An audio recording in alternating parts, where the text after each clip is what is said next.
to Carlos and Lisa. I'm Lisa Remillard. And I'm Carlos Amesqua. You know, it's been months now since the college admission cheating scandal broke. You remember where several wealthy parents were accused of either portraying their children as accomplished athletes or paying to rig those SAT and ACT scores to get them into those elite universities. Of course, that made the news, but what hasn't been as sexy on the news, but is a thing, is another scam becoming more and more widespread. With the popularity of online courses at big universities comes online cheating. It's a thing. You can now pay companies or individuals to take the entire online course for you to get a better grade, or just so you don't have to do the work.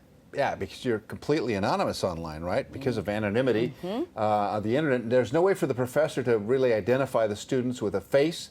The online cheating world is big business. It's rampant. It's big business. In January, an Orange County woman, in fact, pleaded guilty to a federal fraud charge of just this. She admitted to paying a company more than $9,000 to take an online class for her son at Georgetown University.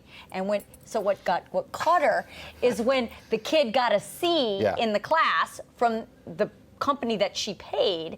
She tried to sue the company. Well, yeah, hey, you're supposed to get an A, not a C. I paid good money for that C.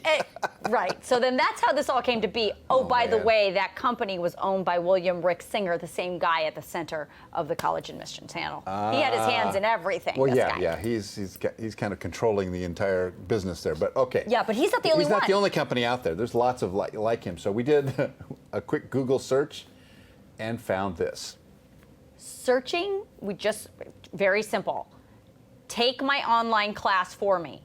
4.1 billion results in less than a second. What? There's that many available? Okay, and like they're not Look hiding at what it says is we take your online classes. Hire experts to do your work. They're not hiding it. They're not like trying to be on the dark web. No, this is out in the open, very public. All right, so how much does it cost? It's got to cost a lot of money.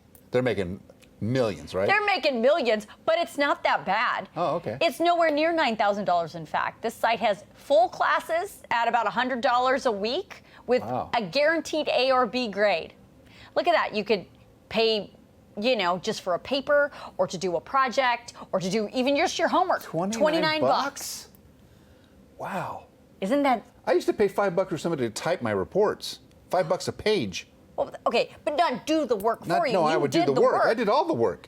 But I just had it because my paper needed to look clean. So you paid somebody to type for you. I paid somebody to type it, and that was not actually allowed. That was, illegal. That was illegal. No, but this is but this is a thing, and it's happening to the point. So we spoke to David Dillard, who is the president of KD College Prep, on what can be done to try and stop, slow it down, recognize it more at the university level. There are things that have been put in place to try to deal with this. Location software tracking, keystroke recognition software, so they can monitor the patterns of the user, even plagiarism discovery software that is being used. But these only address certain issues. And so you can't count on that for all aspects. Now, facial recognition software would also solve that problem, right? If you had to take a... Yeah, but what if you hire somebody to be you? But they don't have my face. Yeah, but how does the university know what your face is if it's all online? Well, that would have to be part of the process. Yeah, I mean, there's like all these other steps that the internet has now figured out. So in most cases, the teacher has no idea what their online student even looks like physically. So in the case of the Georgetown student we mentioned, when one of the classes required a video conference, the paid company simply used a stand-in to act as a student for that conference. So someone who knew something about the subject matter, doesn't matter. They don't know the identity. And they don't know it's not you because it's online. See, this Crazy. is how, and it's so easy. I don't mean to give you a roadmap of how to do this. I'm just trying to explain that this is a thing. I would pick a really handsome guy to, articulate, handsome guy. So they Fabio. Fabio. That guy's good looking and he's smart. And he's smart. All right. So despite the cheating, online classes and degrees are becoming really popular these days. In the last 10 years, University of California has, in fact, increased the number of online undergraduate courses from less than 50 to more than 1,000. So at first it was kind of like, oh yeah, we have a few online courses, but now they're recognizing universities that this is a really popular way for people to still work. They can make a lot of money. and make money. Yeah. And so online coursework is becoming more and more popular, and then the cheating has become more and more popular. I may actually finish my degree by doing that. A lot of people are doing exactly that, finishing their degree that they didn't, because as you know, I dropped out. I know. Yeah, okay. I know. Okay. I thank you for bringing it up. David says something has to give here. Schools are going to have to invest in new ways to stop all this cheating. Ultimately, the integrity of their programs are going to be at risk because employers won't put up with having to guess whether they are getting somebody that actually accomplished the education that was intended from a particular degree when they get into the hiring world.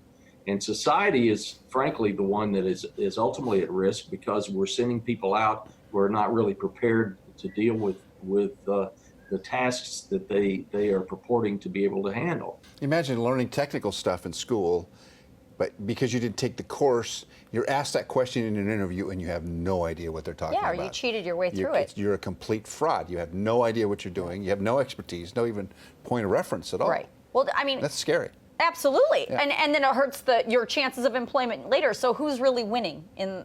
I mean, I know that sounds a little losing big time. I know that sounds a little goody two shoes, but so besides graduates being underprepared for unemployment, David says the mental side effect of this type of cheating on students, particularly when the parent is the one facilitating it, are also significant.